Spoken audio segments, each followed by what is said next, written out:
Partnered by Times Influence.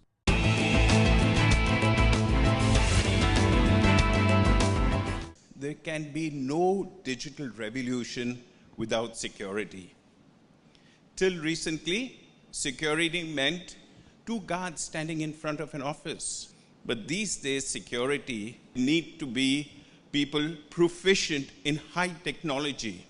They need to understand how to secure complex computer systems from attacks. Today, we have a wonderful panel, and these people are going to share their thoughts on what is the future of cybersecurity. Today is the third part of our series, Technology in the Future of Work. It's hosted by SP Jain along with the Economic Times. It's now my pleasure to introduce the Senior Assistant Editor of the Economic Times, Mr. Vinod Mahanta. Vinod, over to you. The entire tech-led, innovation-led transformation which is happening, it is happening around data, analytics, information processing, and in that security will play a paramount role. We have a great panel today. We have, as I said, the modern guards, we have consultants, we have company technology officers, we have entrepreneurs, we have the entire spectrum of people who can tell you what the lay of the land is and how it's going to change and where the opportunities lie. So I think as we start this conversation, there's some merit to getting into the mind of the cyber criminal. And officer, my first question is to you. What I'd like to understand is, what are the tools they use? What are the vulnerabilities they target? And ultimately, what are they after? The cyber world gives you some kind of anonymity, a sense of anonymity which empowers you. Irony is that vulnerabilities which were disclosed 20 years back, something as simple as an SQL injection, which is a simple line of code like, -1 is equal to 1 or something like that, it can give you access to huge infra. So misconfigured devices, vulnerabilities in the system, and nowadays, you don't need to join any course to learn hacking. Everything is available as nice YouTube videos, step-by-step instructions. But let me also tell you the flip side. One large corporate Reliance Jio data breach, supposed data breach happened, and we were knocking the doors of the criminal in remote Rajasthan within 24 hours. You think that you are anonymous, but you are not. And I assure that if anybody is on the other side of law, we'll reach you.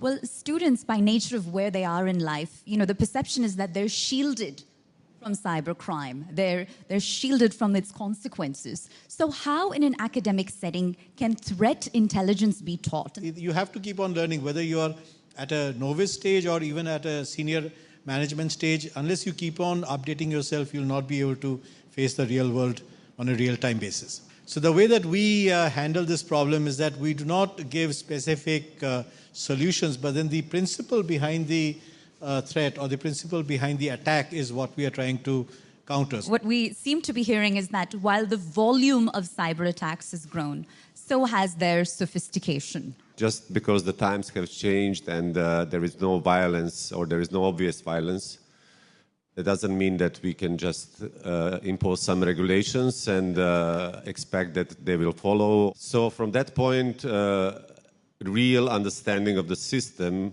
how it works, is very important. We have to have a system that will enable the best minds of the nation contributing to the security. So as you hire and as you build out your cybersecurity practice, what are the qualities you look for in the students? How do you ensure that they've had interdisciplinary training and expertise in threat intelligence before entering the workforce? CTI, Cyber Threat Intelligence, is the art and science of actually going on the open web, the dark net, the deep web, and finding out that critical information just before the attack, which can help the company be early warned. How do you get students to learn that? Many ways, but the most effective way is gamification.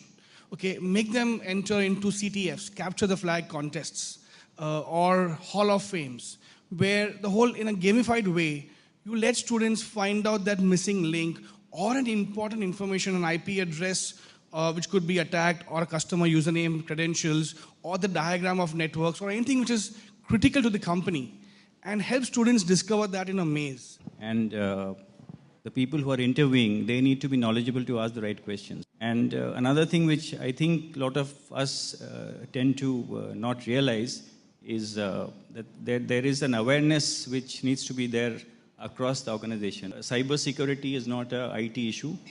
It is a business issue. One silly mistake which one employee does can bring down the whole organization and create havoc. Now, Altaf, do you agree with that school of thought that cybersecurity is no longer an IT issue? It has become a business issue. It needs to be infused in the corporate culture. Definitely, yes. No one today is, secured from these kind of cyber attacks. So it is a taken, like it is a granted that you are going to be attacked. The question is, when will you be attacked? It is very important for this particular approach to start from top down. At the same time, we at Kaspersky Lab, we have seen a lot of attacks happening with, the secretaries of, the top management. So they are the weakest link today. Well, Mukesh, given what Altaf has said, how does the everyday citizen protect themselves from the risk, from the threat of cyber attack? Do they need to incorporate certain changes in everyday user behavior? Give us some examples. The problem with the people is they're buying smartphone and they feel they are smart. You should know about, you should search about, you should be concerned about the threats, the ongoing threats. There is no foolproof solution or there is no full-shot countermeasures available which can secure you for next 2 years, 3 years, 5 years. You're using smartphone, so you have to take care of your security and you have to take care of your privacy. If you are concerned about your privacy, then you have to think at least 100 times before installing any application, because it asks your mic access, it asks your phone book, it asks your camera, it asks your memory card access. So you need to understand what does this mean. So if you want to enjoy the facility, forget about security and privacy. Actually, the most vulnerable software application in Windows operating system through which any computer system is being widely and easily attacked is Microsoft Office. So if you are using it, you can understand how secure you are. Very tangible tips there, and I think it makes the point that we can all be victims of cybercrime. But then all of you are also uniquely positioned to help propel a cybersecurity revolution. And, Colonel, my next question is to you. Data shows that spend on cybersecurity is expected to exceed $100 billion as early as next year. Now, that's, of course, a staggering figure. What sort of career opportunities stem from that? The situation is such that the awareness has become much more. So people are aware that, okay, these are the threats which exist in today's world, and people are ready to invest in safeguarding their own interests. And one of the investments is a cybersecurity expert who will get into organizations, and I expect even smaller organizations to put in this investment. And ultimately, this will lead to a much better job prospect and career growth for all people in this field. And Burgess, would you agree with that? When you started your career, cybersecurity was arguably not even a field that was pursued actively. Right. When we started, we had an IT security, and that's the genesis. Why do people say cyber is an IT security issue? Because people in IT may be most qualified to deal with that. The options open would be right from an ethical hacker to a certified network specialist to actually a certified CISO, right? The whole gamut is there. And today's laws and regulations are actually empowering cyber professions. So RBI has mandated that every bank should have a CISO. So has telecom. People will bank more or shop more with companies who are perceived to be more secure. And students like you and many in the industry have a great advantage that you're in a profession which is going to be ever shining for the next 10 to 15 years. So, the point here is that people are looking for talent, best talent in hacking, both offensive and defensive. India, its third largest imports are defense. And now with Make in India, we'll be making, the defense industry is going to get a huge boost. And defense industry would be protected by, so defense would need protection by cybersecurity. And it is indeed a huge business opportunity. And Nicola, I'd love to bring you in here. What progress can you credit this country with in the area of cybersecurity? What sort of transformations are most noteworthy to you? When you talk about security, is always no news is a good news. It's a bit like a sickness. So if you don't know that you're sick, then you don't care. And what I have noticed is that India is being aware that there is a sickness of the security. I would compare it with Sweden, where there is a very big trust in the system, and this trust can be lost tomorrow. So there is a lot of contractors, experts working in the background, making sure that there is no bad news.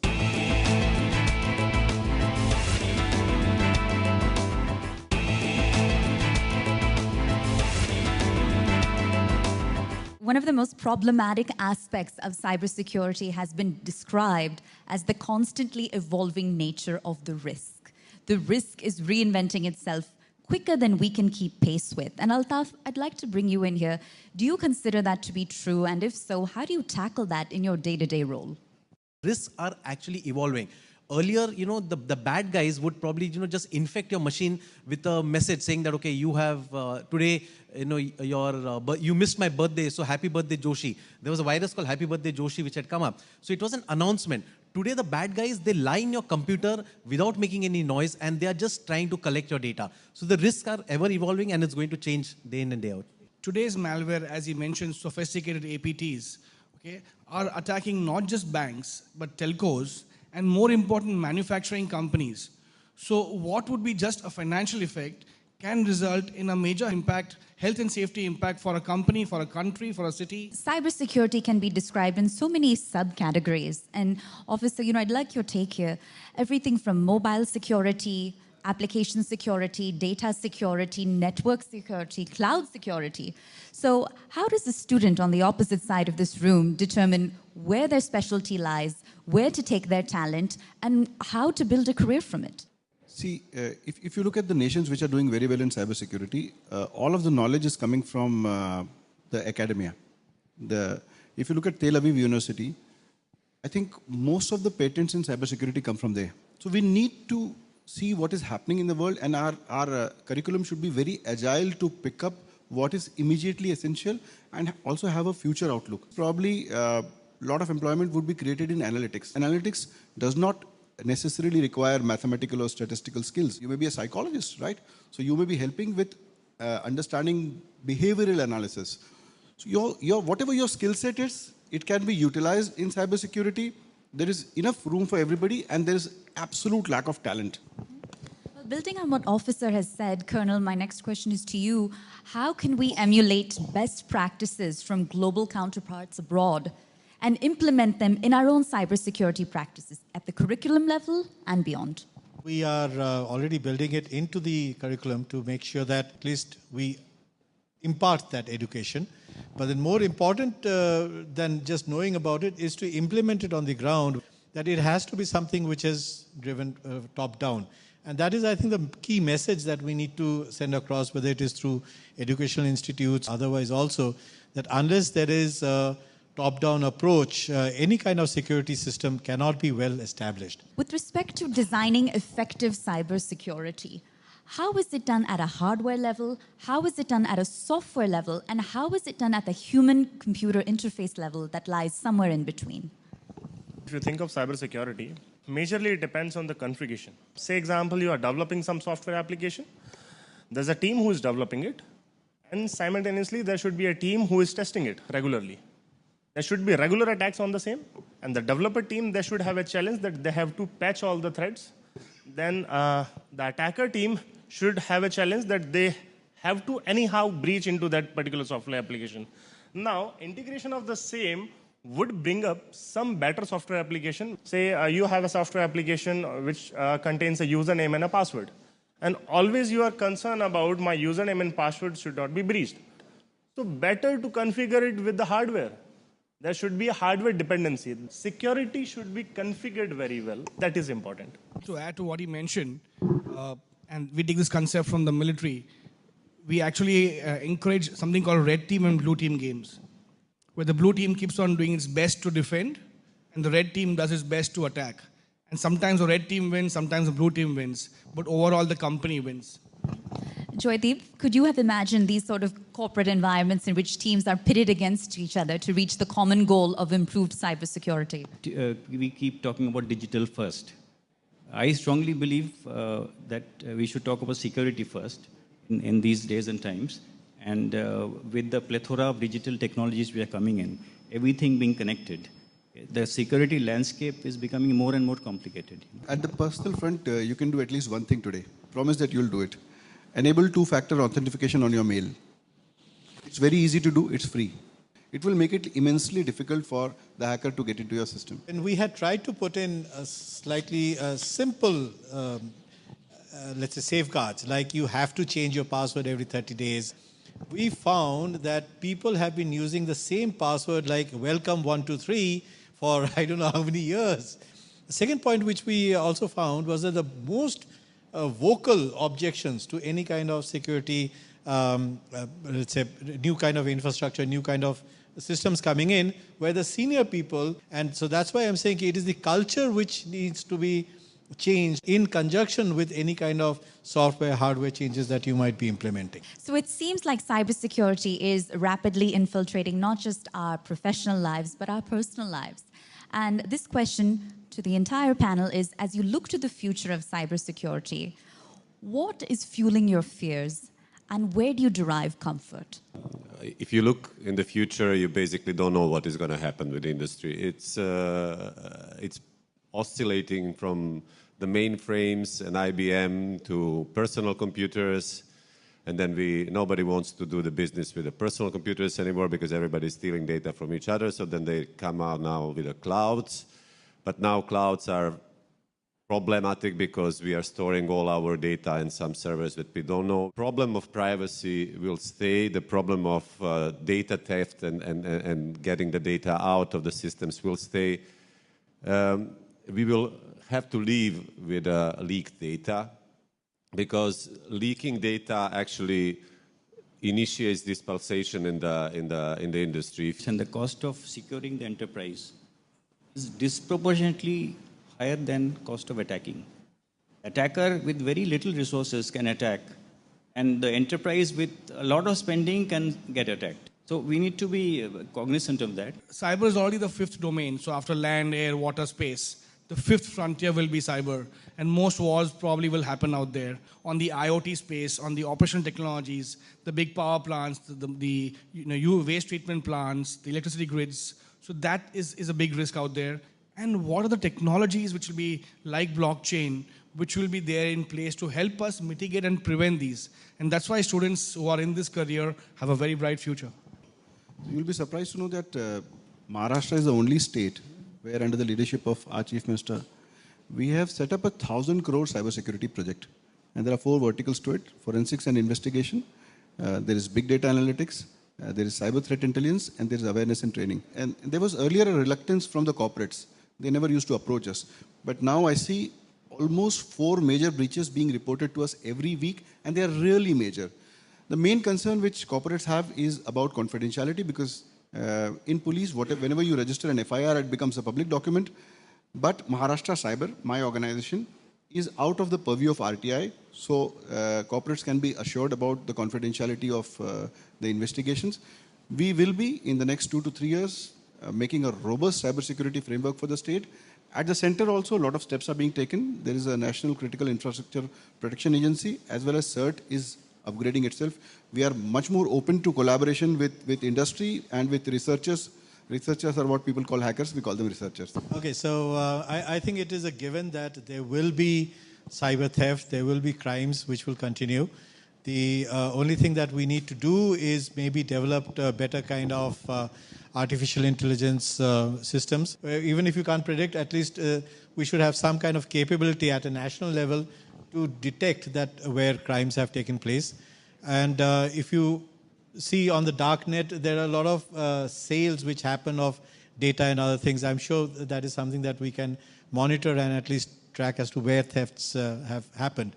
But some kind of considered effort at a national level is required so that not only do we build up the organizations or the capabilities of each individual organization and handle such pressures, but at a governmental level, we can also help catch crimes, if not before, at least soon after. Personal and a professional front, it's definitely not too good scenario in terms of cyber crime and cyber warfare. But at the same time, having said it, we have got organizations which are also enabling themselves. Organizations like Kaspersky, which are enabling themselves and making sure that the problems which are there in the cyber warfare don't get too grim. So yes, there is definitely light at the end of the tunnel. We had recently delivered a secured software application for one of the elite force of India. We put encryption into it, so they said, can someone crack this encryption? I said, yes, this encryption can be cracked. He said, why you have configured it then? I said, see, you asked me, can it be cracked? I said, yes, it can be cracked. Now you have to ask me again how it can be cracked and how long it will take. Then I'll reply you that it requires 1 billion computer system and 1 million year to crack it. So security, as I said you, that security should be configured in a proper manner. That is important. Parents need to take care that they should start teaching right from the beginning, from class 1 to their children about security threats available in the market. So information security should be now moreover in your DNA. Well, thank you to all of our panelists for such a fascinating overview of cybersecurity from not just the technical angle and the financial angle, but the psychological angle. We look forward to you shaping the future of cybersecurity. Thank you so much.